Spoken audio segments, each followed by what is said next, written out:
नमस्कार साथियों। आज हम लोग एक बहुत महत्वपूर्ण टॉपिक को लेकर के हम आए हुए हैं, जो अपने आप में कहा जाए बहुत इंपॉर्टेंट है।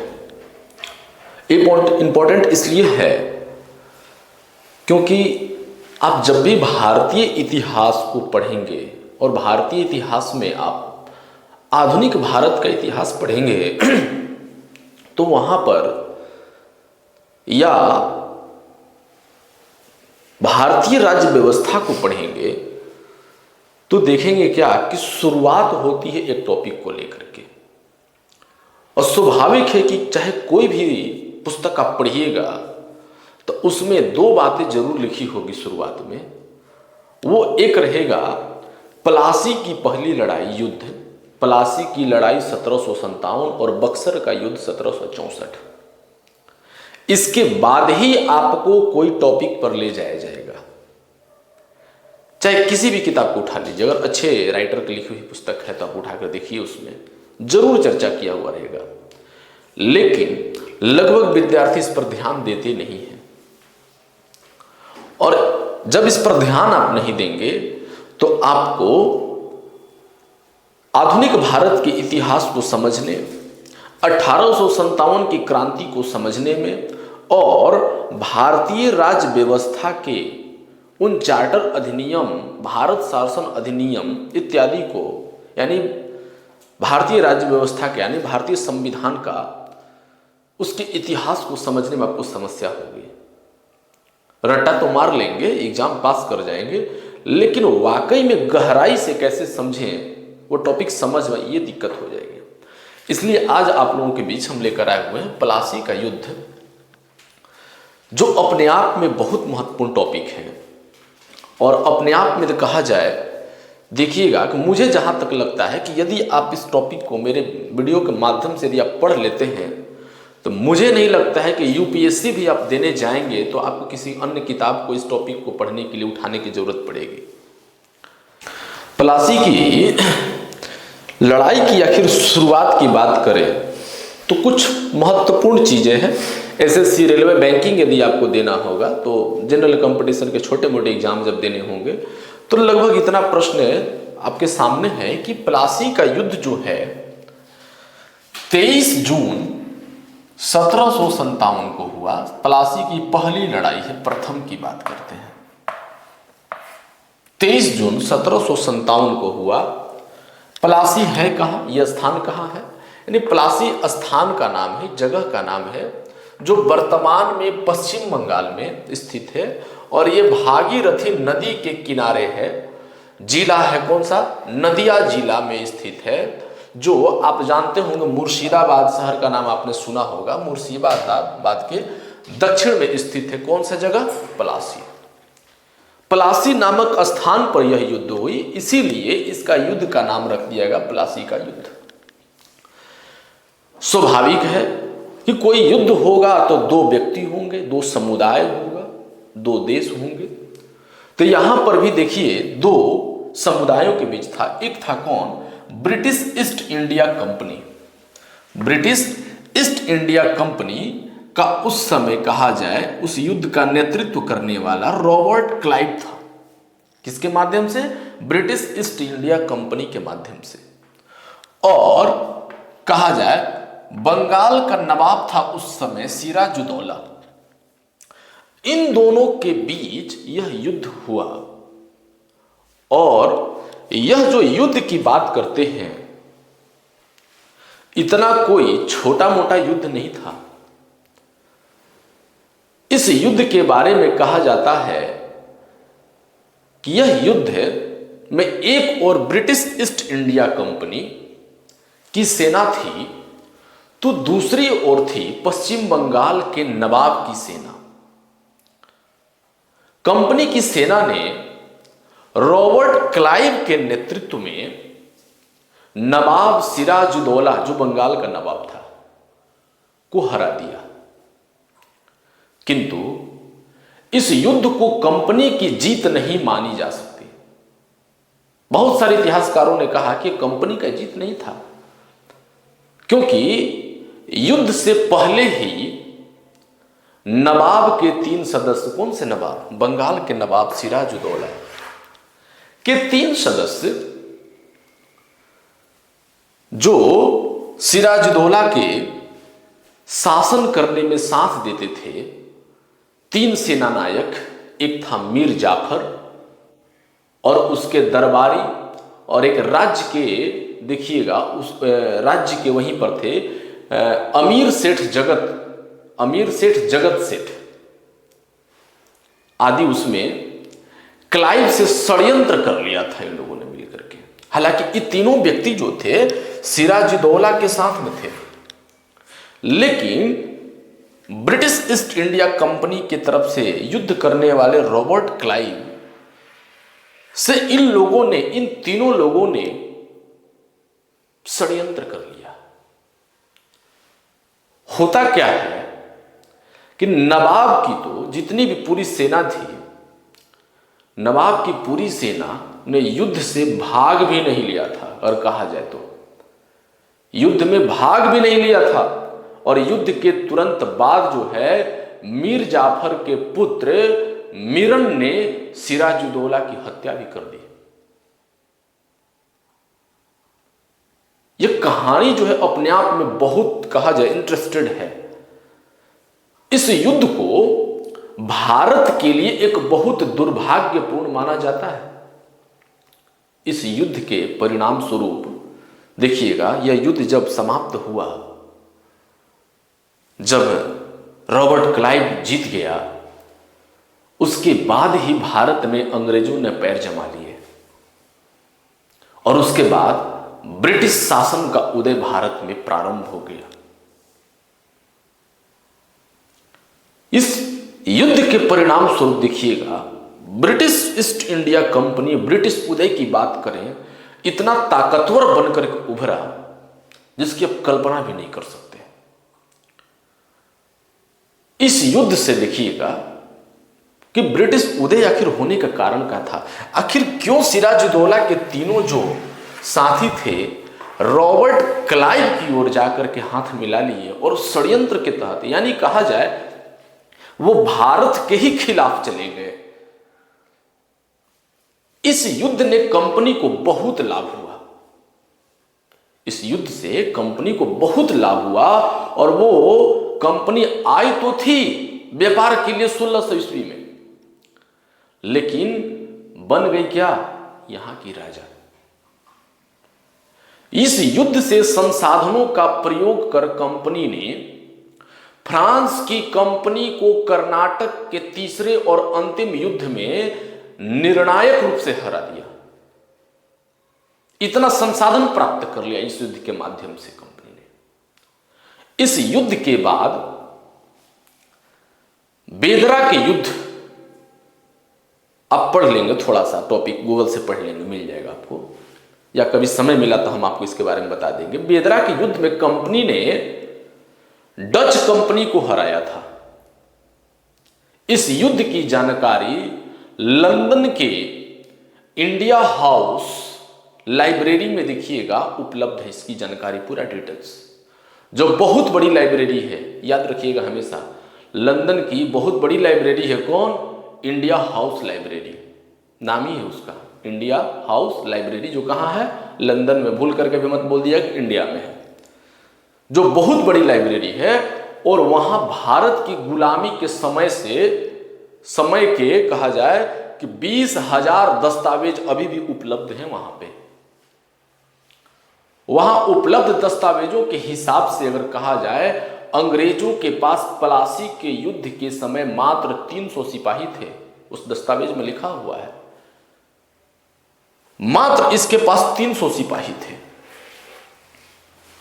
और सिराजुद्दौला के पास लगभग 20,000 से ज्यादा।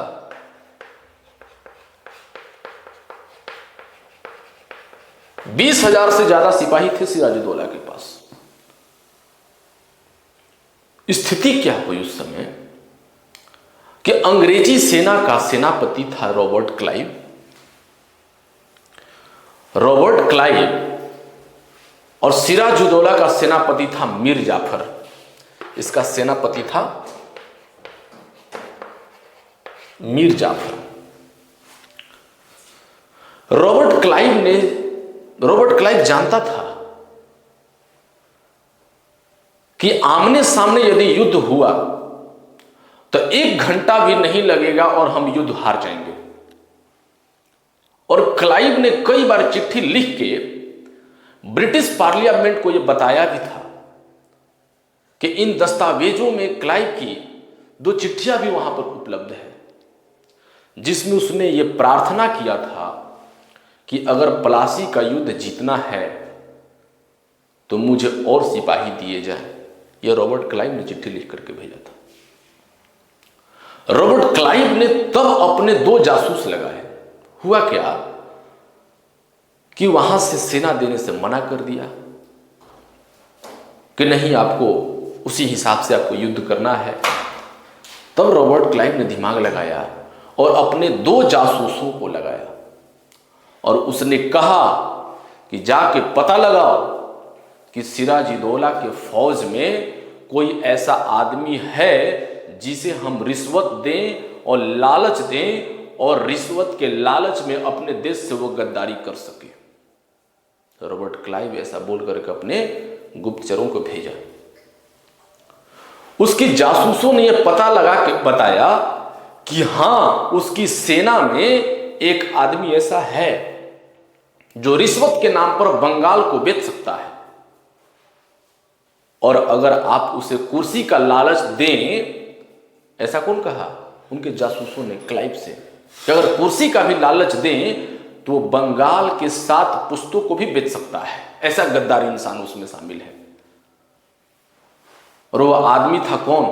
मीर जाफर, इसका सेनापति सिराजुद्दौला का। और मीर जाफर ऐसा आदमी था जो दिन रात एक ही सपना देखता था कि कब वह बंगाल का नवाब बनेगा। उसके लिए तो कहा जाए कि किस्मत चमक गई। ये बातें रॉबर्ट क्लाइव को जैसे ही पता चली, उसने मीर जाफर को एक पत्र लिखा और उसमें लिखा, कंपनी ने इसके बाद क्या किया कि कठपुतली नवाब कहा जाए, कठपुतली की तरह बना करके मीर जाफर को सत्ता दे दी। कठपुतली हम इसलिए बोल रहे हैं कि मीर जाफर बिल्कुल कठपुतली की तरह बन गया, यानी क्लाइव के इशारों पर उसको नाचना था, जिसको कह सकते हैं आप चमचा, चमचा का गदहा भी कह सकते हैं आप अगर कहना चाहें तो। इतनी बड़ी गद्दारी की उसने मीर जाफर ने। किंतु ये बात, सत्ता तो दे दी, लेकिन ये बात किसी को पता नहीं थी कि सत्ता कंपनी के पास है। कंपनी अपने पास रखी थी, दिखावे के लिए मीर जाफर को सत्ता दे दी। नवाब के जो दरबारी जो थे, ये जो मीर जाफर की बात कर रहे, इसके जो दरबारी थे, उसे भी यह पता था कि यह जो मीर जाफर है क्लाइव का गदहा है। वो उसको क्लाइव का गदहा कहते थे। कंपनी के अफसरों ने जमकर रिश्वत बटोरी और बंगाल का व्यापार बिल्कुल तबाह हो गया। कंपनी के जितने अफसर थे, अब तो मत्थे मढ़ा गया है किसको? मीर जाफर को। और रिश्वतखोरी खूब होना शुरू हो गया, क्योंकि रिश्वतखोर स्वयं रिश्वत के माध्यम से ही मीर जाफर यहां पे आया। स्थिति ये आई कि बंगाल में बिल्कुल अराजकता फैल गई, बिल्कुल व्यापार बिल्कुल तरह के तरीके से कहिए कि तबाह हो गया, तार तार हो गया। अब बात आती है कि पलासी युद्ध के कारण और परिणाम क्या हुए। ये तो हुआ कि ये गद्दारी करके बैठ गया गद्दी पर, इसने षड्यंत्र के तहत अपने अंडर में कर लिया, सत्ता भी दे दी। लेकिन पलासी का युद्ध के कई कारण भी थे। एक तो था इसको बैठाना गद्दी पर। आधुनिक भारत के इतिहास में पलासी का युद्ध की बात कर अत्यंत महत्व है। इस युद्ध के द्वारा ईस्ट इंडिया कंपनी ने बंगाल के नवाब की बात करें सिराजुद्दौला को पराजित करके बंगाल में ब्रिटिश साम्राज्य की नींव डाली। इसलिए इस युद्ध को भारत के निर्णायक युद्धों के विशिष्ट स्थानों में उपलब्ध स्थान प्राप्त है इसको, विशिष्ट स्थान उपलब्ध है इसको। बंगाल मुगल साम्राज्य का एक अभिन्न अंग था, परंतु औरंगजेब की मृत्यु के बाद इसके अंतर्गत विभिन्न प्रांतों में अपनी स्वतंत्रता की घोषणा कर दी, जिसमें अलवर्दी खां ने बंगाल पर अपना अधिकार कर लिया। उन्हें उसका कोई पुत्र नहीं था। किसका? अलवर्दी खां का। सिर्फ 3 बेटी थी उसकी। बड़ी जो लड़की थी उसका नाम था छसीटी बेगम, जिसका कोई बेटा बेटी नहीं था, निसंतान थी। दूसरी और तीसरी बेटी के नाम, दूसरी जो बेटी थी जिसका एक का नाम था शौकतगंज और दूसरे का नाम था, दूसरी बेटी का मतलब कहा जाए कि एक बेटा था। एक के बेटा का नाम था शौकतगंज, दूसरे के बेटा का नाम था सिराजुद्दौला। यानी कहा जाए कि ये भाई थे ही चचेरे। वे सिराजुद्दौला को कौन? अलवर्दी खां सिराजुद्दौला को बहुत ज्यादा प्यार करते थे। इसलिए अपने जीवन काल में ही अलवर्दी खां ने क्या किया? अपना उत्तराधिकारी घोषित कर दिया। कौन? अलवर्दी खां। याद रखिएगा, वे सिराजुद्दौला को घोषित तो कर दिया कि उत्तराधिकारी होगा। 10 अप्रैल 1756 को अलवर्दी खां की मृत्यु हो गई, मर गया वो, और सिराजुद्दौला बंगाल का नवाब बना। परंतु शुरू से ही ईस्ट इंडिया कंपनी के साथ उसका संघर्ष चल ही रहा था। अंत में 23 जून 1757 को दोनों के बीच युद्ध छिड़ गया, और पलासी के युद्ध के नाम से जिसको हम लोग जानते हैं। इसके कारण की बात किया जाए, जैसे ही गद्दी पर सिराजुद्दौला बैठा तो उसको शौकतगंज का संघर्ष का सामना पड़ा, क्योंकि वह भी कह रहा था कि हम बंगाल का नवाब बनेंगे। इसमें छटीसी बेगम तथा उसके दीवान जो था राजबल्लाव और मुगल सम्राट का समर्थन उसे प्राप्त था। बेचैनी में था वो। इसलिए सिराजुद्दौला ने सबसे पहले उन आंतरिक संघर्ष को सुलझाने का प्रयास किया, क्योंकि इसी के चलते बंगाल की राजनीति में अंग्रेज का हस्तक्षेप बढ़ता जा रहा था। नवाब ने शौकतगंज की हत्या कर दी। कौन? सिराजुद्दौला ने। और इसके पश्चात उसने अंग्रेजों से मुकाबला करने का निश्चय किया कि इसको तो मार ही दिया, आओ अंग्रेज, तुमको जिससे टकराना है टकरा लो। इसके पास सेना था ही, जैसा कि बताया 20,000 उछल रहा था। लेकिन अंग्रेज ने, जैसा कि हम बताया आपको, कि षड्यंत्र किया रॉबर्ट क्लाइव ने, और क्या किया कि षड्यंत्र के तहत जो है मीर जाफर को गद्दी पर बैठाने की बात कर दी। प्रारंभ से ही अंग्रेजों की आंखें बंगाल पर थी, क्योंकि बंगाल एक उपजाऊ और धनी आबादी प्रांत है। बहुत उपजाऊ वहां की मिट्टी है, नदियां भी हैं। अगर बंगाल पर कंपनी का अधिकार हो जाता तो उसे अधिक से अधिक धन कमाने की आशा थी। इतना ही नहीं, वे व्यापारियों को अपनी ओर मिलाकर उन्हें नवाब के विरुद्ध भड़काना शुरू किया। नवाब इसे पसंद नहीं करता था। व्यापारिक सुविधाओं का उपयोग भी किया। मुगल सम्राट के द्वारा अंग्रेजों को निःशुल्क सामुद्रिक व्यापार करने की छूट मिली कि समुद्र मार्ग से व्यापार कीजिए। मुगल सम्राट ने अंग्रेजों को कह दिया कि व्यापार करो, करना है करो। लेकिन अंग्रेजों ने इसका दुरुपयोग करना शुरू कर दिया। वे अपना व्यक्तित्व व्यापार भी निःशुल्क करने लगे, है कि नहीं, हम पैसा नहीं देंगे। और देसी व्यापारियों को बिना चुंगी उस समय का कर था, टैक्स जिसको कहते हैं, बिना चुंगी दिए व्यापार के लिए प्रोत्साहित करने लगे। इससे नवाब को आर्थिक क्षति पहुंची। नवाब इन्हें पसंद नहीं करता था। उन्होंने व्यापारिक सुविधाओं के दुरुपयोग को बंद करने का निश्चय किया तो अंग्रेज जो थे संघर्ष पर उतर गए। एक कारण यह भी था युद्ध का, बेचैन था, हम युद्ध करेंगे ही करेंगे।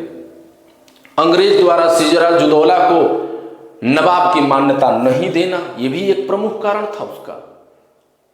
बंगाल की प्राचीन परंपरा के अनुसार, वहां की प्राचीन परंपरा थी कि अगर नया नवाब गद्दी पर बैठता था तो उस दिन दरबार लगती थी और उसके अधीन निवास करने वाले राजाओं, अमीरों या विदेशी जातियों के प्रतिनिधियों को दरबार में उपस्थित होकर उपहार भेंट करना पड़ता था। जो भी नवाब बनता था लोग जाकर उसको उपहार देते थे, गिफ्ट देते थे कि वे नए नवाब को स्वीकार करते हैं। उसका अर्थ यही था कि हम उसको स्वीकार, गिफ्ट देने का कोई ये नहीं था कि गिफ्ट देना ही देना है, बस गिफ्ट देने जो दिया तो इसका मतलब है कि आप उसको स्वीकार करते हैं। परंतु सिराजुद्दौला के राज्याभिषेक के अवसर पर अंग्रेजों का कोई भी प्रतिनिधि दरबार में हाजिर नहीं हुआ, क्योंकि वे सिराजुद्दौला को नवाब नहीं मानते थे। षड्यंत्र के तहत इसको बैठाया गया था। इसके चलते भी दोनों के बीच संघर्ष की संभावना चल रही थी। यह भी सोच रहा था, गद्दी पर तो बैठ करके फेर में तो पड़ गया था। दोनों के बीच संघर्ष की संभावना बढ़ गई। अब बात आ रही थी अंग्रेजों द्वारा नवाब बदलने की कोशिश। अंग्रेज सिराजुद्दौला को हटाकर किसी ऐसे व्यक्ति को नवाब बनाना चाहते थे जो उसके इशारे पर चलने के लिए तैयार हो जाए। इसके लिए अंग्रेजों ने प्रयास करना शुरू किया और ऐसी परिस्थिति में संघर्ष टाला नहीं जा सकता था। उस समय एक और प्रमुख कारण हुआ था कलकत्ता पर आक्रमण होना। जब नवाब ने किले बंदी कराने को रोकने का आदेश जारी किया तो अंग्रेजों ने उस पर कोई ध्यान नहीं दिया। वो किले का निर्माण करते रहे। इस पर नवाब क्रोधित हो उठा और 4 जून 1756 को कासिम बाजार की कोठी पर आक्रमण कर दिया। अंग्रेज सैनिक इस आक्रमण से घबरा गए और अंग्रेज की पराजय भी हुई और कासिम बाजार पर नवाब का अधिकार हो गया। इसके बाद नवाब ने शीघ्र ही कलकत्ता में फोर्ट विलियम पर आक्रमण किया कि यहां अंग्रेज सैनिक भी नवाब के समक्ष टिक नहीं पाया और इस पर भी नवाब का अधिकार हो गया। इस युद्ध में काफी अंग्रेज सैनिक गिरफ्तार भी किए गए और जिनको गिरफ्तार किया गया उनको काल कोठरी में बंद कर दिया गया। तो एक प्रमुख कारण काल कोठरी का भी, दुर्घटना का भी आता है। उसमें क्या हुआ कि जो लड़ाई हुई है, नवाब ने 146 अंग्रेज सैनिकों को कैद कर लिया और कैद करके एक छोटी सी अंधेरी कोठरी में बंद कर दिया, जिस कोठरी की लंबाई 18 फीट और चौड़ाई 4 से 10 फीट थी लगभग। यह अंग्रेज के द्वारा बनाया गया था और इसमें भारतीय अपराधियों को बंद भी किया जाता था। चूंकि गर्मी का दिन था और युद्ध का जो स्थिति उस समय चल रहा था, 123 सैनिकों के दम घुटने की वजह से उसमें मृत्यु हो गई। 23 सैनिक बचे, जिसमें हावेल एक अंग्रेज सैनिक भी था। उसी ने इस घटना की जानकारी दी और जानकारी मद्रास के अंग्रेज को दी। मद्रास प्रेसिडेंसी थी उस समय। इसी दुर्घटना को काली कोठरी की दुर्घटना के नाम से भी जाना जाता है। इसके चलते अंग्रेजों का क्रोध भड़क उठा और वे नवाब से युद्ध की तैयारी करने लगे। एक प्रमुख कारण भी था। अब अंग्रेज द्वारा कलकत्ता पर पुनः अधिकार प्राप्त करना, अधिकार की बात करना, यह भी एक कारण था। अपनी पराजय का बदला लेने के लिए अंग्रेज ने शीघ्र ही क्या किया कि कलकत्ता पर आक्रमण कर दिया। इस समय नवाब था उस समय मानिक चंद को कलकत्ता का राजा नियुक्त किया गया, लेकिन वह अंग्रेज का मित्र और शुभचिंतक भी था। फलतः हुआ क्या कि अंग्रेज की विजय हुई। कलकत्ता नवाब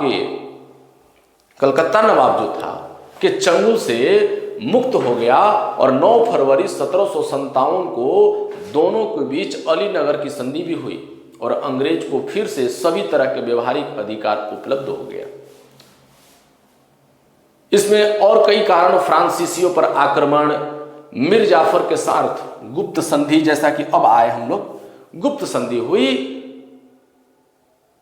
इसी समय अंग्रेज ने नवाब को पद पर बैठाने के लिए षड्यंत्र रचा, जिसमें नवाब के भी कई लोग भी इसमें शामिल थे, जैसे एक राय दुर्लभ प्रधान सेनापति मीर जाफर और धनी व्यापारिक जगत सेवक आदि, ये सब लोग थे इसमें, जगत सेठ। अंग्रेजों ने मीर जाफर को बंगाल का नवाब बनाने का प्रलोभन दिया और इसके साथ गुप्त संधि की। इस संधि के पश्चात क्या हुआ कि नवाब पर यह आरोप लगाया गया कि उन्होंने अलीनगर की संधि का उल्लंघन किया है। किसके ऊपर? मीर जाफर के ऊपर। और उसी का बहाना बनाकर अंग्रेज ने नवाब पर 22 जून 1757 आक्रमण कर दिया। 22 जून 1757 को आक्रमण कर दिया। पलासी के युद्ध के मैदान में घमासान युद्ध प्रारंभ हुआ। मीर जाफर तो पहले ही अंग्रेज से संधि कर चुका था, फलतः नवाब भी जबरदस्त पराजय हुई। नवाब की जबरदस्त पराजय हुई, अंग्रेज की विजय हुई, नवाब की हत्या कर दी गई और मीर जाफर को बंगाल का नवाब बनाया गया। यानी सिराजुद्दौला तो चला गया, अब मीर जाफर को बना दिया गया, क्या नवाब बना दिया गया। अब इसका परिणाम क्या हुआ? पलासी के युद्ध का युद्ध हुई, ये तो जीत तो गया। प्रमुख देखिएगा, मेंस वगैरह दीजिएगा तो उसमें परिणाम भी पूछता है। इसका परिणाम देखा जाए तो कहे कि प्लासी के युद्ध के द्वारा बंगाल में ब्रिटिश साम्राज्य की नींव डाली गई, अंग्रेजों को नवाब बनाया गया। प्लासी का युद्ध वास्तव में कोई युद्ध नहीं था। फिर से एक बार कह रहे हैं कि प्लासी का युद्ध कोई वास्तव में कोई युद्ध नहीं था, एक षड्यंत्र था और विश्वासघाती का प्रदर्शन था। प्रसिद्ध इतिहासकार पानीमकर ने कहते हैं, उनके अनुसार कि प्लासी का युद्ध नहीं, परंतु इसका परिणाम काफी महत्वपूर्ण निकला। युद्ध तो नहीं था, लेकिन परिणाम बहुत जबरदस्त था, इसका महत्वपूर्ण था। इसलिए इसे विश्व के निर्णायक युद्धों में स्थान उपलब्ध है, क्योंकि इसी के द्वारा बंगाल में ब्रिटिश साम्राज्य की नींव डाली गई, वरना बंगाल में ब्रिटिश साम्राज्य नहीं आता। रॉबर्ट क्लाइव ने इस युद्ध को कहा कि यह क्रांति थी, युद्ध नहीं था, यह क्रांति की संज्ञा दी रॉबर्ट क्लाइव ने इस युद्ध को। वास्तव में यह एक क्रांति थी, क्योंकि इसके द्वारा भारतीय इतिहास की धारा में एक महान परिवर्तन आ गया और एक व्यापारिक संस्था ने बंगाल की राजनीतिक बागडोर अपने हाथों में ले ली। इसके विभिन्न तरह के परिणाम, जो अगर कहेंगे, बहुत सारे परिणाम निकले। राजनीतिक परिणाम के रूप में अगर देखा जाए, बांट करके हम लोग देखेंगे। हम इसलिए आपको अलग अलग राजनीतिक परिणाम, कहिए सामाजिक परिणाम, आर्थिक परिणाम इसलिए बता रहे हैं कि अगर आपको मेंस भी लिखना होगा तो आप इन सभी टॉपिक को लिख सकते हैं उसमें। राजनीतिक परिणाम यह हुआ, भारत के लिए घातक सिद्ध हुआ पहला नंबर ये। इसके द्वारा एक व्यापारिक संस्था के हाथों में राजनीतिक अधिकारों का समावेश हुआ और भारत में अंग्रेजी सत्ता कायम हुआ। वस्तुतः यह ब्रिटिश राष्ट्र के लिए अत्यधिक महत्व था। इस युद्ध के पश्चात मीर जाफर को बंगाल का नवाब बनाया गया, परंतु यह एक अयोग्य व्यक्ति था, क्योंकि इसकी अयोग्यता का फायदा उठाते हुए बंगाल का वास्तविक शासक अब कौन बन गया? अंग्रेज बन गए। बंगाल पर अंग्रेजों का प्रभाव कहा जाए तो बढ़ता गया और धीरे धीरे ब्रिटिश साम्राज्य के विस्तार का मार्ग सफल हो गया। सिराजुद्दौला को हटने से अंग्रेजों को राजनीतिक प्रभुत्व पर बैठने का फायदा मिला। मुगल साम्राज्य के लिए भी प्लासी का परिणाम घातक सिद्ध हुआ। बंगाल से प्रतिवर्ष मुगल शासक को अच्छी आमदनी होती थी, लेकिन अब यह आमदनी समाप्त हो गई क्योंकि अब सत्ता आ गई ब्रिटिश साम्राज्य के पास।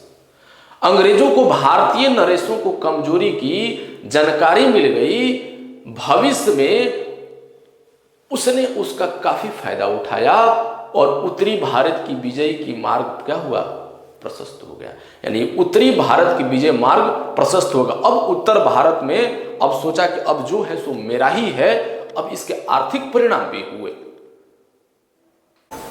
आर्थिक परिणाम यह हुआ इसका कि इस युद्ध के द्वारा अंग्रेजों को काफी आर्थिक लाभ पहुंचा। मीर जाफर ने कंपनी को 1,17,00,000 रुपए दिए, जिससे कंपनी की आर्थिक स्थिति काफी मजबूत हो गई। बंगाल की लूट से भी अगर कहा जाए, उससे भी काफी धन प्राप्त हुआ। कंपनी के मठ कर्मचारियों को लगभग 12.5 लाख रुपए मिले। क्लाइव को 2,24,000 रुपए मिले। इस युद्ध के पश्चात कंपनी धीरे धीरे जमींदार, बाद में बंगाल की दीवान भी बन गई। पहले जमींदार बनी, फिर वहां के दीवान भी बन गई। इस प्रकार इसके द्वारा भारत में कहा जाए ब्रिटिश साम्राज्य की नींव वहां पर पड़ गई। अंग्रेजों को पुनः व्यापार करने का अधिकार मिला और मीर जाफर ने कंपनी को घूस के रूप में 3 करोड़ रुपए प्रदान किए तथा व्यापार से भी अंग्रेजों ने 15 करोड़ का मुनाफा कमाया। सोचिए कितना बड़ा घूसखोर था ये मीर जाफर। अब इससे कंपनी को क्या लाभ हुआ? कंपनी को बहुत सारे लाभ हुए। पहला लाभ यह कि भारत के सबसे समृद्ध तथा घने बसे भाग से व्यापार करने का एकाधिकार उसको मिल गया। बंगाल के शासक पर भी भारी प्रभाव, क्योंकि उसे सत्ता कंपनी ने दे दी थी। इस स्थिति का लाभ उठाकर कंपनी ने अप्रत्यक्ष संप्रभुता सा व्यवहार शुरू कर दिया। बंगाल के नवाब से नजराना भेंट क्षतिपूर्ति के रूप में भारी धन वसूली की गई। एक सुनिश्चित क्षेत्र 24 परगना का राजस्व मिलने लगा। बंगाल पे अधिकार व एकाधिकारी व्यापार से इतना धन मिला कि इंग्लैंड से धन मांगने की जरूरत ही नहीं रही। इस धन को भारत के अलावा चीन से हुए व्यापार में भी लगाया गया। इस धन से सैनिक शक्ति गठित की गई, जिसका प्रयोग फ्रांस तथा भारतीय राज्यों के विरुद्ध किया गया। देश से धन निष्कासन शुरू किया गया, जिसका लाभ इंग्लैंड को मिला। इस धन के निवेश से ही औद्योगिक क्रांति की शुरुआत हुई। सोचिए कितना बड़ा फायदा हुआ। भारतीय राजनीति पर भी थोड़ा सा इसका प्रभाव पड़ा। इस घटना से एक नई राजनीतिक शक्ति का उदय हुआ और कंपनी के हित राजनीति से जुड़ गए और वह प्रभुत्व प्राप्ति से जुड़ गई। मुगल साम्राज्य के दुर्बलता भी साफ हो गई। कंपनी को भारत के शासक वर्ग की चरित्र फूट का पता चल गया। अब समझ गई कि भारतीय जो होंगे पैसे का लालच दे करके इनको हम लोग कुछ भी करा सकते। अब उसको पता चल गया कि फूट कैसे डालना है भारतीयों के बीच। ये थी प्लासी की लड़ाई। दोस्तों फिर हम लोग मिलेंगे अगले हम वीडियो में 1857 की क्रांति को लेकर आएंगे और उसके पूरे इतिहास को बताएंगे। उसको देखना मत भूलिए और हमारे चैनल को यदि आप सब्सक्राइब नहीं किए तो सब्सक्राइब कीजिए ताकि मेरे सारे वीडियो आपको मिलते रहे। Thank you.